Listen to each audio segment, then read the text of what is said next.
This is Deep Dive into Joy, and I'm your host, Gina Rickner.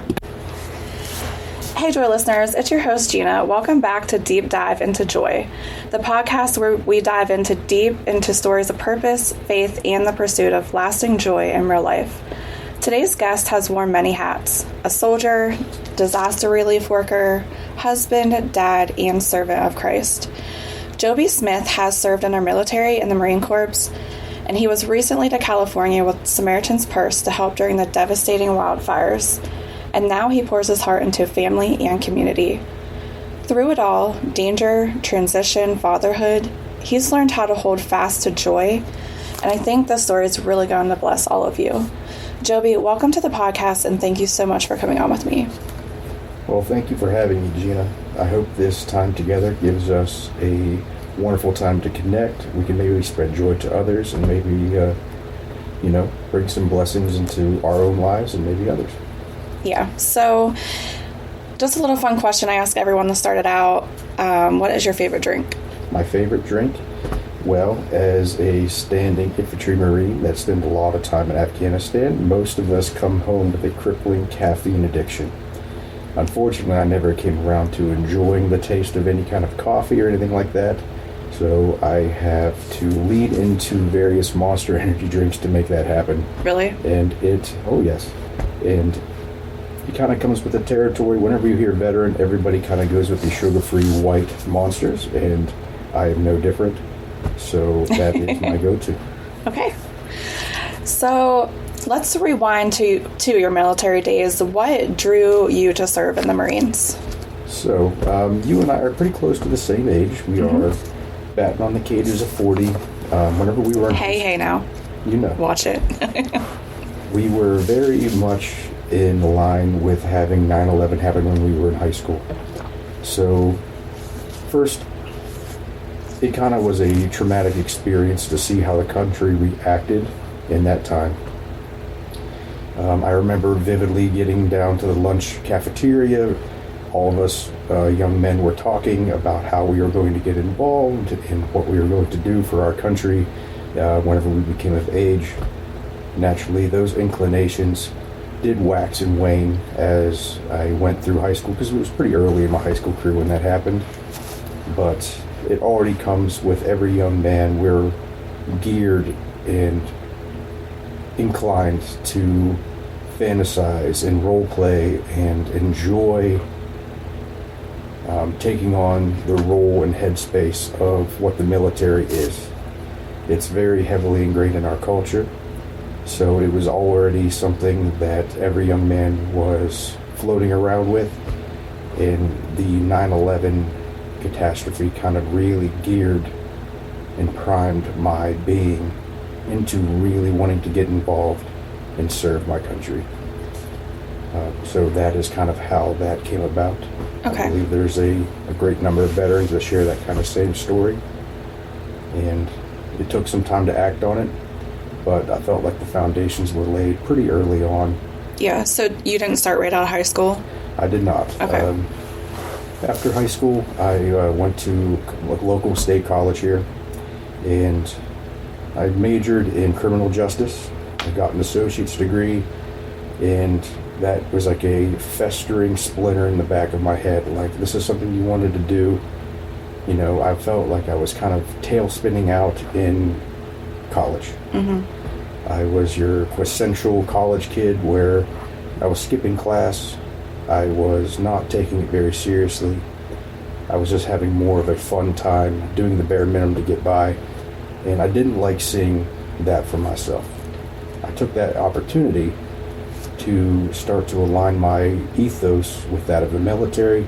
I started joining ROTC classes, talking to recruiters, and it started immediately showing a massive positive change in my life. It started to enact various kinds of discipline, even though I wasn't in service. Whenever you originally sign up in the Marine Corps, you become a Polee. As a Polee, I was given a Marine Corps t-shirt. Wearing that shirt, I wasn't even in yet, and I would be walking around Walmart wearing a "Hey, I'm shipping off to boot camp" t-shirt, and people are already thanking you for what you're even about to do. Yeah, that's awesome. So it just really drives home the culture here in America that people love the troops, and I wasn't going to let them down. Yeah. So, it happened pretty quick and early, but I could see that mold change in my young adult life at the age of 21 of here's what I have to do. And I started to like those changes, so I started to embrace the culture. Yeah. It's pretty weird, like how just because we're so young and we're so like still immature and we're going through college, and it's kind of just, it is almost like just for the experience.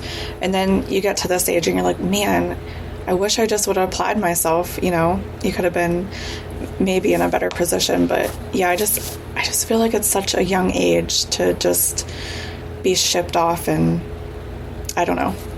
No, I was not mentally geared for. I was the same way. Like, it's just, yeah, it's just crazy. But so, were there moments during your service, or I guess, during your service that tested your strength and your faith? Oh, more than I would like to. Way more than I could share here in our time together. When I entered the service, I was brought up. I would consider it a lukewarm Christian. I validated in my own mind that, hey, I am a Christian. It's kind of how I was brought up. However, I did not act on it. I maybe went to church once a year. I didn't pray that often. I didn't have a relationship, but I did associate myself with the culture. I enjoyed Christian music at the time, but however, again, I really wasn't involved. I like to call that baby Christian. Right. We're not mature Christians yet. Now, fast forward to I am putting myself in a hyper-violent arena where I am actively engaged in combat with zealots that will die for their version of a religion. And that really began to challenge my own faith, where I was like, if you do a quick self-reflection, I could not grasp why somebody would be doing what they were doing. And it really shook me, my faith, down to the fact that I don't know if I'm going to use the right term, but in that season of my life, I would consider myself agnostic, where I believed in a creator. However, I saw that this world was tearing itself apart over the middlemen, and a way to put it. And I couldn't justify the middlemen anymore because I was actively fighting against Muslims at the time. And I did not see, I saw back home, I don't know if you remember, various churches celebrating that God was killing their own soldiers from IEDs, things like that, protests at cemeteries. And I was like, this is what's going on back home under a religion that I considered myself a part of, in error. And overseas, I see the dehumanity of an enemy that I was trained to not only hate, but actively trained to, hunt down. And it was a rough balancing culture where I still remained a solid person of like, there's no doubt in my mind there's a creator, but I really, really hated the idea of religion at the time. Yeah. So it really just stripped me down to the bare bones. But without that, I wouldn't have had a proper foundation to rebuild. So, it had its own cursing and blessings that came with that season. So. Yeah, and they say he's our cornerstone and our foundation. So at least you had that instilled in you a little bit to, get you through those hard times. Like, I can't imagine if you, even if you were a lukewarm Christian, I couldn't imagine you not being or believing in a God and going through a battle like that and not having him in your life. Like, how much harder that would be, There's an adage, I'm sure you've heard of it. It's called, there is no atheists in a foxhole. Whenever you're seeing your friends dismembered and you're seeing this hyper violence day in, day out, you have to square your finality every day.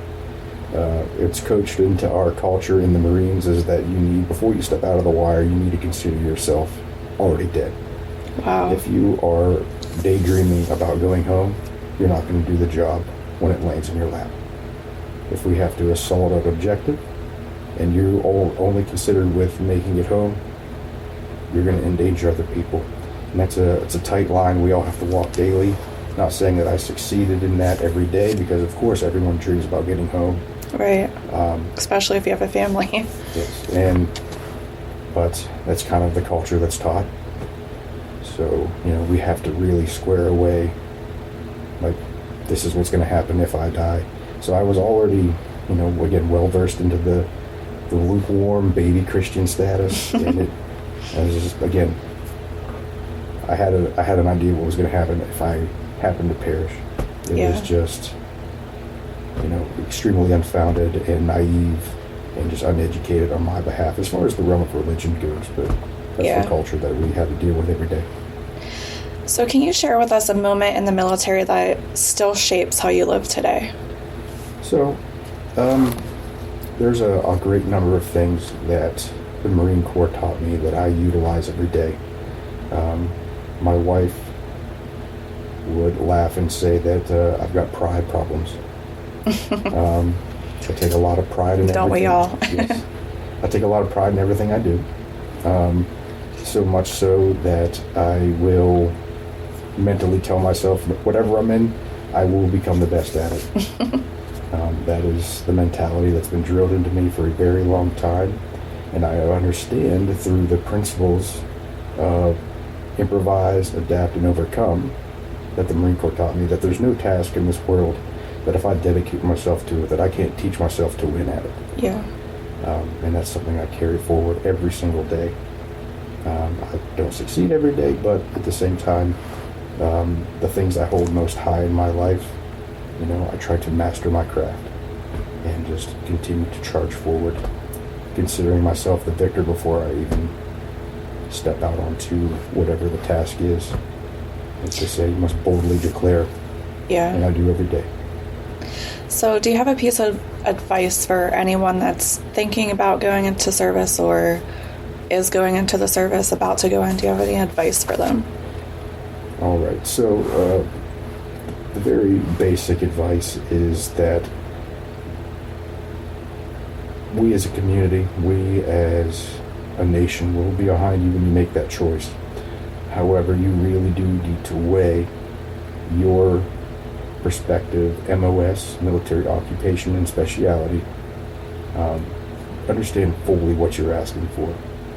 When I was 21, the only thing I had in my mind when I talked to a recruiter was, I want to be in the infantry. I want to be the hammer of America. And they made sure I got that. You need to do a lot of self-reflection and understand whenever you sign that contract, it's pretty much final, and you need to know what you're asking for. Because I definitely didn't, and they made sure that I held up my end of the bargain.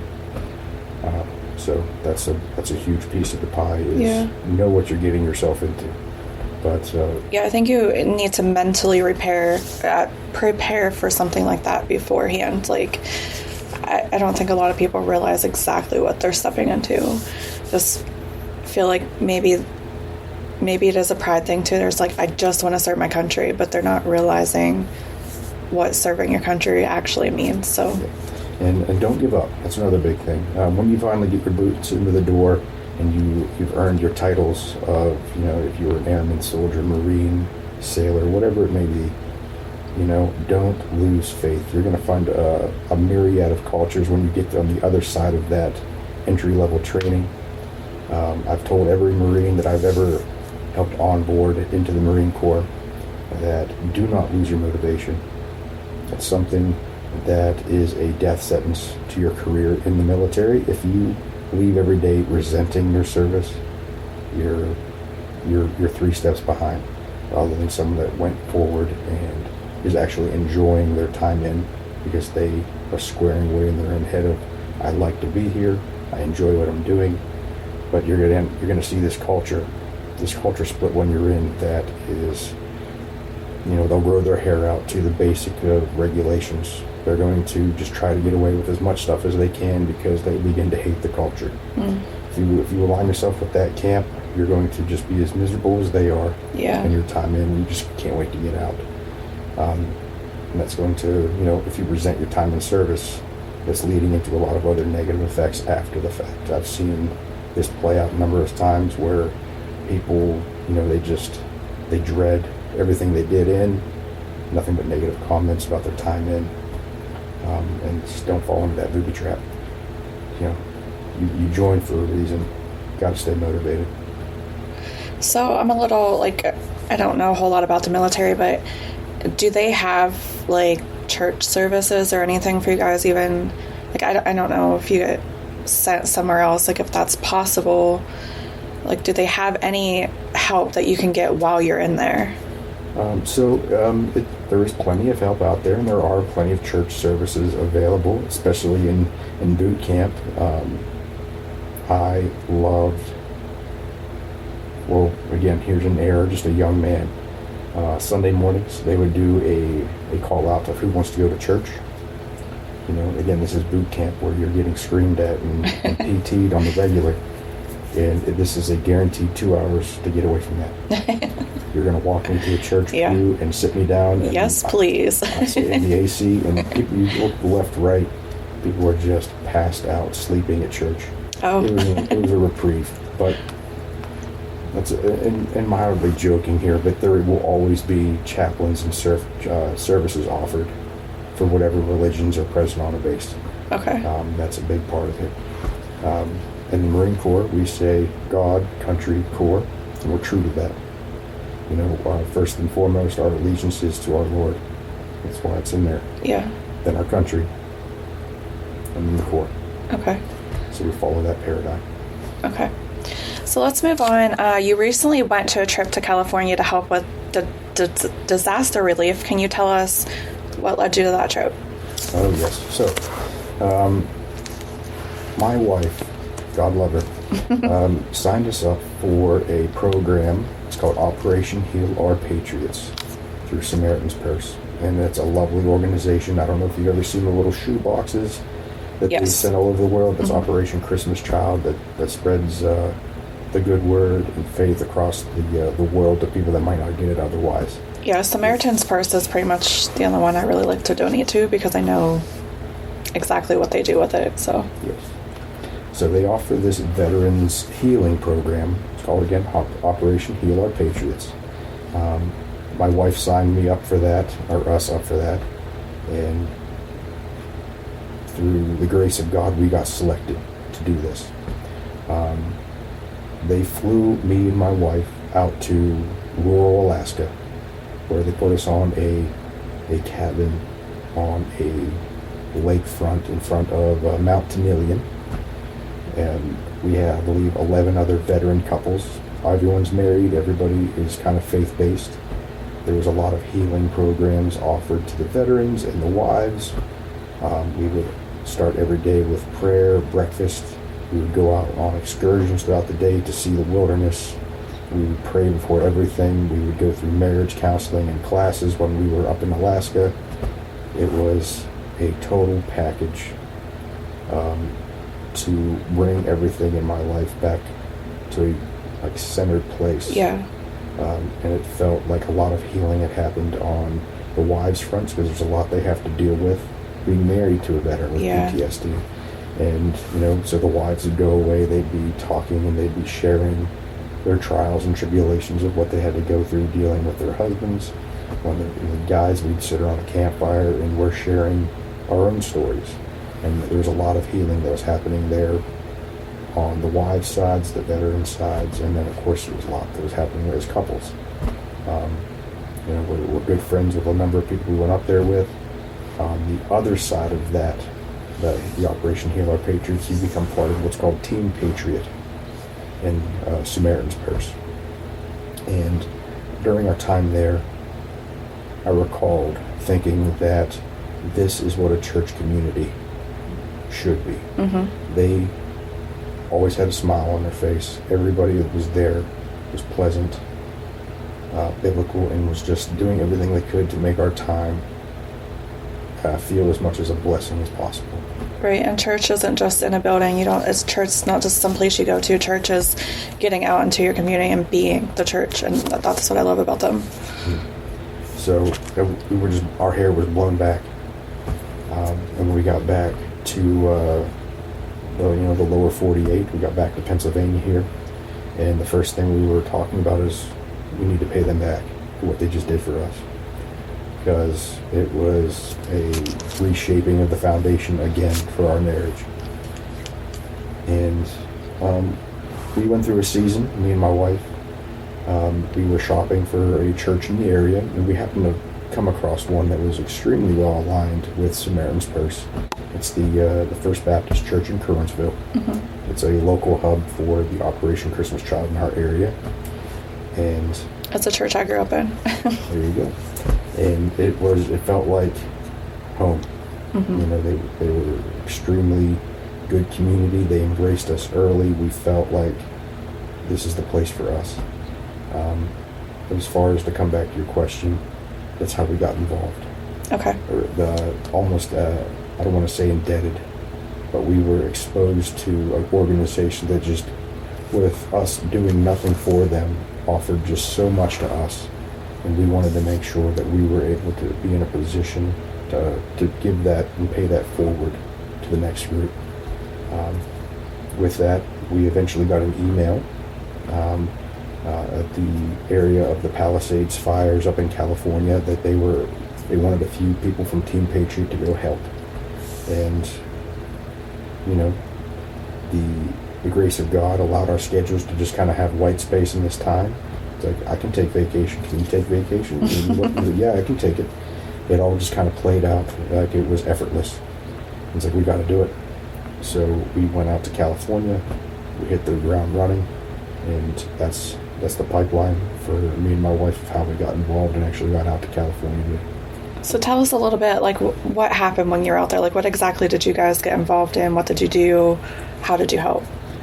Okay, so blessings abound when we get out there. So there is Samaritan's Purse in general is out there operating. Tons of volunteer teams that are out there doing what we would call content recovery.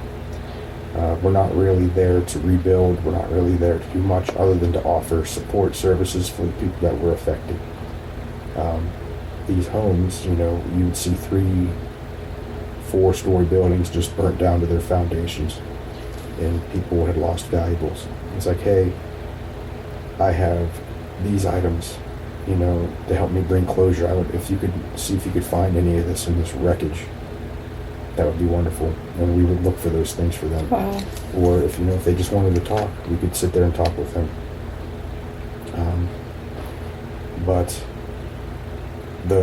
So we were offering blessings to people.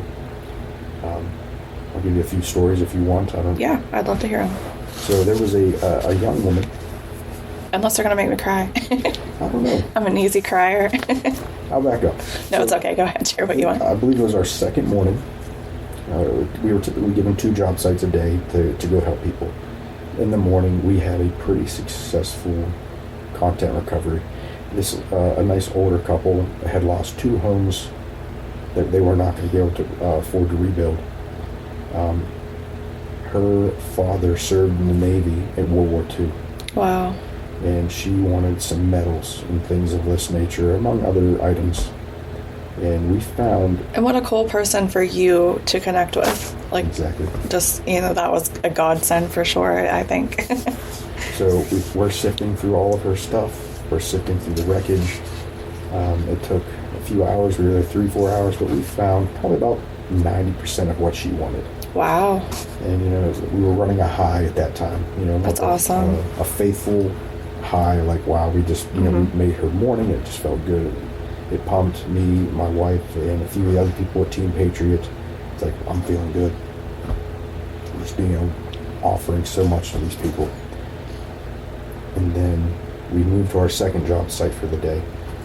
It was a young woman who's I believe she was a surgeon, a young professional.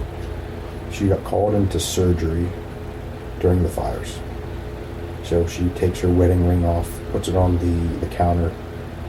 The fires were X amount of miles away, emergency surgery, she's called in.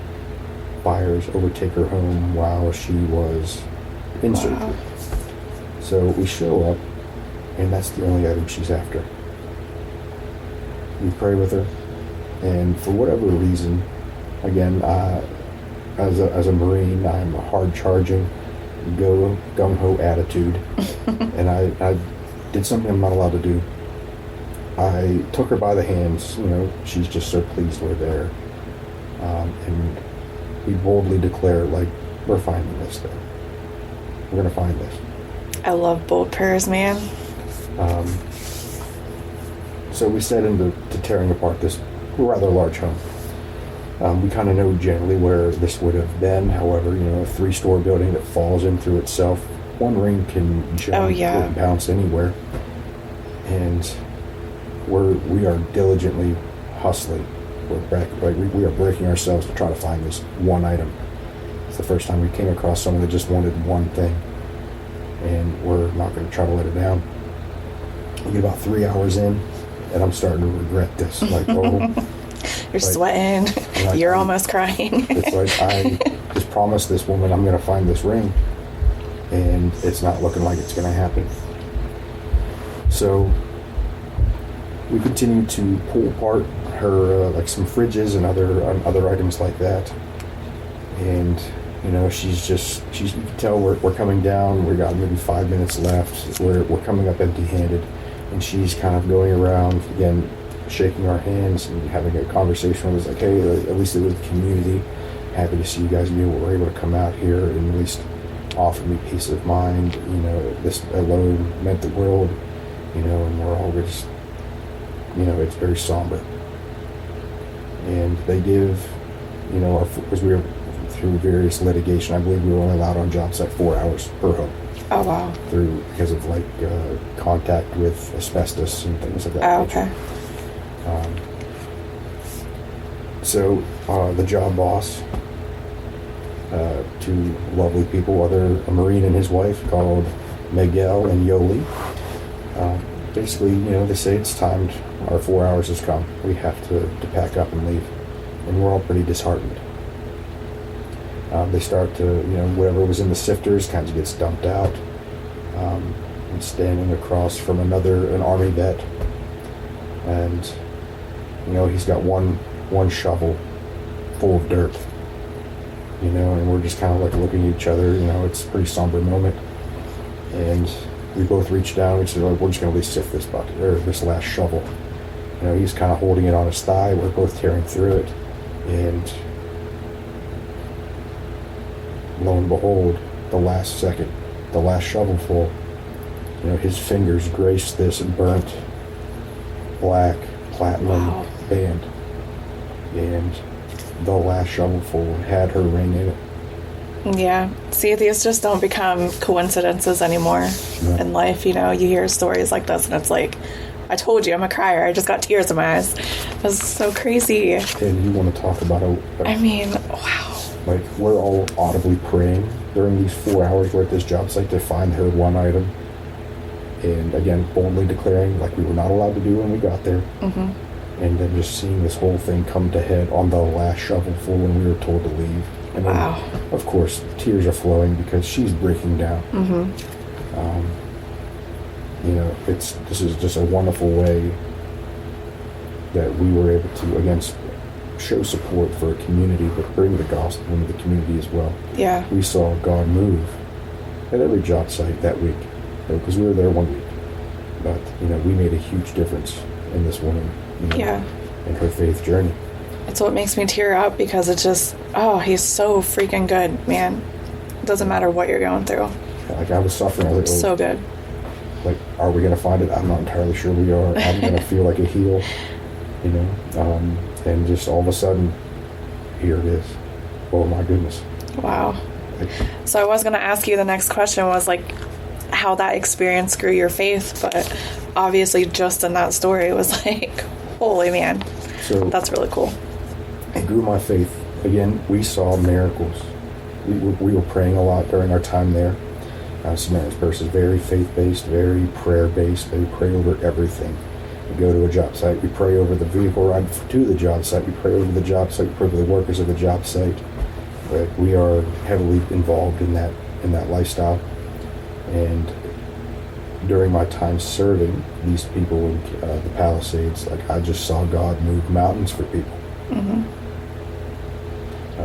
Happy to report that Samaritan's Purse, during our time there, I was told that, because there was a number of teams, that 21 people came to know Christ in Southern California during our time there.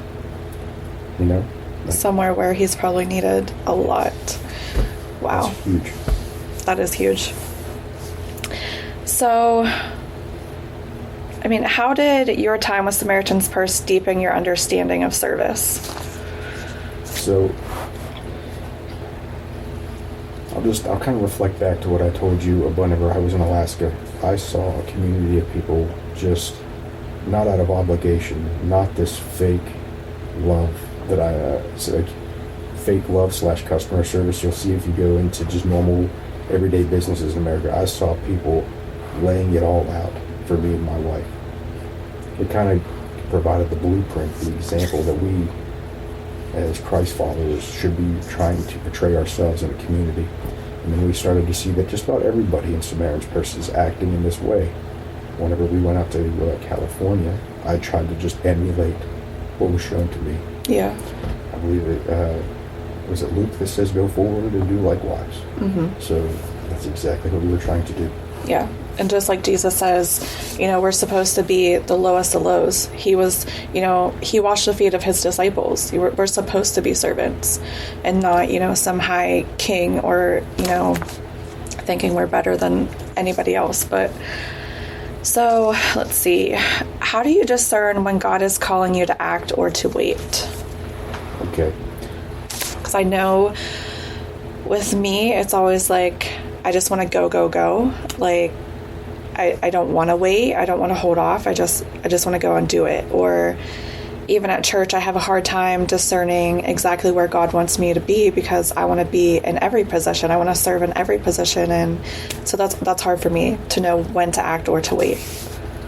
So I was very much under the impression that when God wants you to actually do something, you're going to feel like you're driving on an interstate and there's no traffic around you. He's going to open the way and you're going to see that this is like every blockage and stop has been removed for you. Not to say that's always going to be the case, but in my, albeit relatively new area of my life where I'm serving or trying to serve others, I find that those roads that all I have to do is kind of like, this would be interesting, and all of a sudden, like the schedule thing, everything just lines up the way it should have, and it's just a wide open road for me to walk down. If I'm feeling the resistance, then it might be my own flesh kind of pulling me back with doubts and things like that. So maybe those resistances are, maybe it's not my time.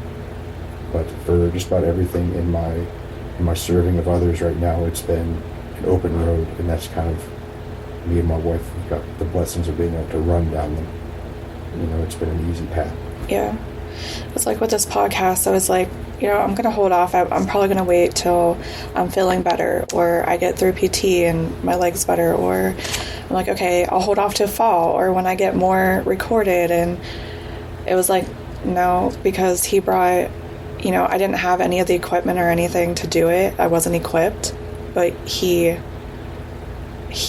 brought me everything I needed to be able to get it out sooner than what I expected. So I thought that was really cool. So he does make a way where there is no way. And I love that. But for people looking to join an organization like Samaritan's Purse, but is kind of like hesitant, what would you want to tell them?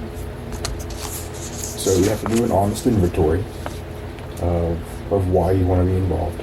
And if this is something you're really leaning into, there's hundreds of ways to get involved at a minor level,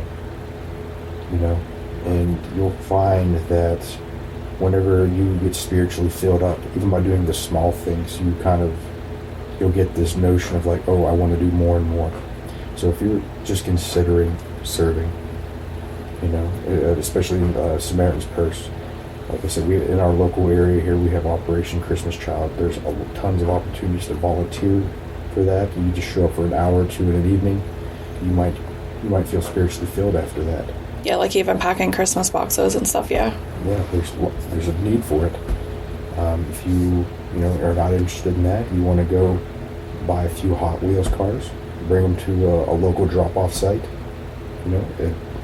Who doesn't feel a tinge in their heart that they did the right thing or fulfilled in small ways when they do things like that.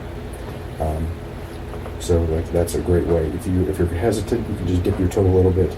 If you start to find that this is providing, oddly enough, more for your life than you feel like you're pumping out for others, because that's how I feel. Yeah. I feel more fulfilled than ever whenever I'm actually involved in trying to help other people through this organization, for Christ. I'm not perfect by any sense of the imagination. I fail every day, but something in my soul feels fulfilled when I am actively doing something for others. Yeah, I love that. So just do it. Just do it. Just do it. Was there ever a moment you doubted God and what brought you back? I know you talked a little bit about it through your military status, but... Yes. I will give you a bit of my testimony. Okay? There was a time in Afghanistan, pretty dark time, where I did not honestly think I would be coming home. I had seen a lot of my friends get hurt and or killed. I knew the enemy we were fighting in an area that I felt like this could be it. I might not be coming home. And I started bargaining. I was like, God, just get me out of here. Whatever you want, just get me out of here. You get me out of here, I'm yours.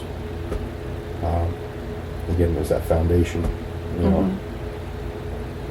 And I was being fearful and greedy and requesting so much of my Creator. Later, I did eventually get out of there.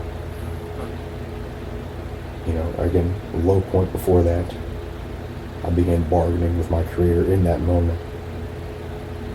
And I truly believe that after I left the Marine Corps, He gave me some trials and tribulations after the fact, but however, He also brought me my wife, Mm-hmm.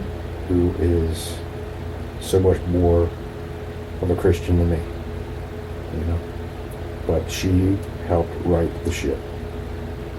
That was kind of me, I don't want to say making good on my part, but He, again, provided the way. He gave me a lovely woman and a family that is, Christ-centric.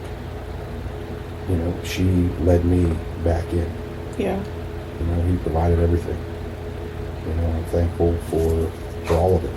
But without her, I would probably, still be in that realm of selfishness. But Yeah. I'm very fortunate. I love that for you guys. Let's talk a little bit about life today. So you're a husband and a dad now, and how is that season treating you? Oh my. So I have two lovely sons, Atlas and Abraham. Atlas is 8, Abraham is 4. They are all boys. Little cuties? Yes. And it is treating me with a lot of stress. Yeah. Lots of stress. And it doesn't get better. I struggle with it. My wife handles it a lot better than me. But it's, again, another way in my life that I feel fulfilled. Mm-hmm. I fail every day. But at the end of the day, I love when I walk home that my kids love to see Dad come home. I love the fact that I'm part of my family. It's just so fulfilling. You can't hardly bring words to it. Yeah. But it's again, it's full of stress. Yeah. That's for what's sure. treating me. Stress but fulfillment. Yeah. So what's one thing of parenting that surprised you the most? So the thing that probably surprises me the most is just how much my sons watch my wife and I. Mm-hmm. Yeah. If we're having a low point and I'm having a private conversation with my wife, I might very well have my son reiterate something of that conversation to me months later when he is angry or upset. And he's like, where did you hear that? Of course, he's paying attention. It's just how under the microscope you are with these young people. It's not something I was alluded to or prepared for. Yeah. How do you and your wife stay connected in the chaos of parenting? Anything special you guys do, or just... So we stay connected. Like a lot of people, we try to get at least 2 date nights in a month. And, I cherish that time. But also, we're actively serving in a number of ways together. We went to Alaska together. We went to Palisades, California together. We're actively waiting for the next opportunity to serve together. It's something that we both enjoy doing. We both feel very fulfilled doing it. It brings us closer together, brings us closer to our Lord and Savior. It brings us closer to our community, nation. It's total win. Yeah. But furthermore, we are also, every Sunday, it's almost a chance to reconvene. Mm-hmm. She's more or less, she teaches high school. She is at home during the summer. She's off doing stuff with the kids. I'm at work. And I feel like Sundays is like everybody, all the troops get to return to base camp. Mm-hmm. We go to church. We do our stuff. It's a bonding time. We have lunch. We might hit up our local community pool, do some kind of swimming, and it's just like a nice rehashing. We bring everything back in and close the doors, and it's all back in-house on, thank goodness, on Sunday. Yeah. What's one way your wife inspires you to walk with God? Oh my goodness, how does she not? Again, she does so much more of a better job at this than I do. My wife originally challenged me, to begin reading my Bible. I started actively reading it, cover to cover. I didn't want to jump around. I wanted the whole story, start to finish. She reads her Bible almost every morning, if not every morning. She's always actively looking for ways to serve other people. She provides, again, a model for me. She's doing my job, modeling what a Christian should be in my household. So I'm very blessed to have that. That's just, again, the Lord gave that to me as a gift. It's a blessing of mine that I'm just trying to emulate again. Yeah. Very early on, I'll give you another story. One of the first things we did was, she did this. She wanted our children to observe her serving others. So we were at our current church, and she asked the pastor out of the blue, like, hey, do you have 3 shut-ins that we could go visit? So she made giant pots of soup, put them in large Tupperware. I was at work, but she took the boys just to spend 2 hours with each of these, elderly shut-ins, provide a meal and sit down, hear their stories and their testimonies and get the fellowship going. That's how she's always actively searching for these kinds of things. Yeah. So she does a phenomenal job of this. What's something you've learned about love after the vows and the babies? So something I've learned about love is it's different from infatuation. I was infatuated with my wife very early on. She's a gorgeous woman. That fades and the hard work begins. Love is work. Love is dedication. I have to, forgive, move on. I have to put the hours into loving my wife. It doesn't just happen. Yeah. And that's something I take for granted. But, it's something I wasn't expecting. Yeah, marriage is always something you have to work on. We pause this episode to bring to you American First Healthcare. Tired of those insurance companies that mess around too much and still don't cover your healthcare cost, constantly getting denied? Are you a freedom-loving American? Then you need America First Healthcare. They believe in America that anyone can build a successful life through hard work and sacrifice, but the American dream is at risk. Liberal ideologies and woke policies are threatening it from the outside, while your daily decisions can challenge it from the inside. In order to protect your American dream, you need the right type of insurance and the right amount. Unfortunately, most Americans fall into one of 3 categories: uninsured, underinsured, and overinsured. Which situation are you in? America First Healthcare is a private insurance agency that helps Americans protect their American dream. Conservatives choose America First Healthcare because they have shared values, better coverage, and better rates. They were built by conservatives for conservatives. They love America just as much as you and I do, and they take pride in protecting we the people. So if you want better coverage, visit americafirst.healthcare.com, and I will put the link in my show notes. You will get a discount if you visit it, and you can find my link under Facebook and Instagram at gina.rickner. That's American First Healthcare, because you deserve to put your health and family first. Okay, Joebe, let's move into joy. You've walked through intensity, war zones, natural disasters, the exhaustion of fatherhood. How do you choose joy in everyday life? So, it comes back down to what we find joy out of, I believe. And I find joy out of the various things that I've plugged into my life that provide that fulfillment.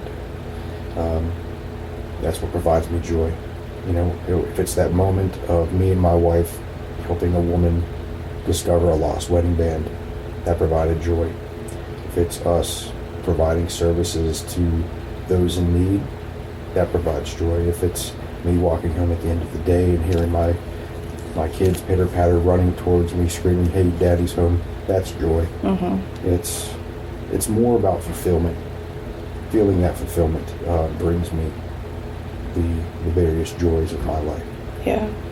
What's one thing you wish more men knew about faith, joy, and finding God's presence? I think it's a little bit harder for men than it is for women. So finding joy... when it comes to faith and...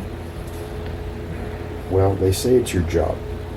And again, I struggle with it. Mm-hmm. My wife's doing a much better job at it than I am.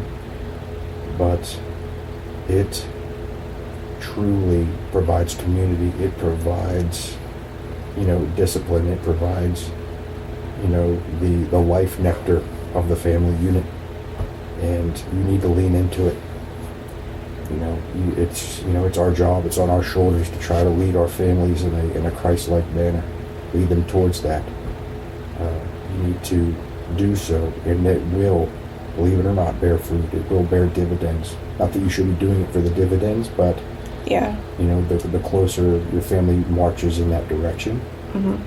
the more close-knit, the more disciplined, the more joy your family is going to share together.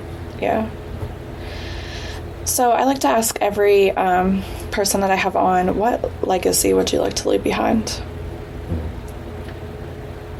So, it's a big question. On a lighter note, everybody that has ever served in the Marine Corps, they believe the Marine Corps is a cult. I want my children to understand that I expect them and my family to serve. Maybe not necessarily, even though I may hope, serve in the military, serving their nation, serving their God, serving their country, serving their family, serving their communities. It's that legacy of service is what I would really like to impart upon them. Yeah. And what is one thing you would tell your younger self today? Oh my goodness. I would tell a younger me that to be patient. The blessings will come. Don't try to force your way into things. Everything's going to be fine. Yeah. Joebe, thank you so much for coming on. Your story is full of grit, grace, and so much heart. I personally want to thank you for serving our country. And before we wrap up, I just want to do a little bit of rapid fire to have some fun. What is one word to describe fatherhood? Patience. Favorite family tradition? Goodness. If you have one. So we have a tradition of, it's new again, but I love my kids fighting over who gets to prayer over a meal. That's cute. They actively fight over it, and I love seeing That's that. awesome. Favorite vacation spot? Oh, the beach. Oh, for sure. Hype song? Hype song. So I leaning back into what we talked about just briefly earlier, I've always been into Christian music, particularly Christian rock and roll. Just about anything by a Christian band named Demon Hunter would be fine by me. Yeah. It gets me pumped for the I'll have to look them up. I've never heard of them. Oh, totally should. Most used emoji on your phone? Smiley face. 3 words your wife would use to describe you. Okay, so first thing she's going to come up with is prideful, and she's not wrong. I try to adapt. Prideful, adapt. If I'm always trying to angle the easiest way to accomplish a goal. And then I guess my last one would be stressed. Stressed. Okay, that was fun. I want to take a minute to speak on Samaritan's Purse for anyone who doesn't know. They are a Christian humanitarian aid organization that provides spiritual and physical help to people in need around the world, especially crisis situations like natural disasters, war, poverty, and disease. If you're interested in more information or would like to volunteer, you can reach them at 828-262-1980. You can also visit their website at samaritanpurse.org, and I will list it in the show notes. If Joebe's experience inspired you today, please share the show, like it for me. I would love to see it across all social media. If you can share it, leave a review. That just helps the podcast be able to be found in the list easier, and it lets me know that all of you are enjoying it. I would love to hear from you. If you have any feedback, you're welcome to message me on Facebook and Instagram. If you'd like to come on the podcast, you can also message me there and we can work something out. As always, go out and find the joy today. Bye, friends. Bye.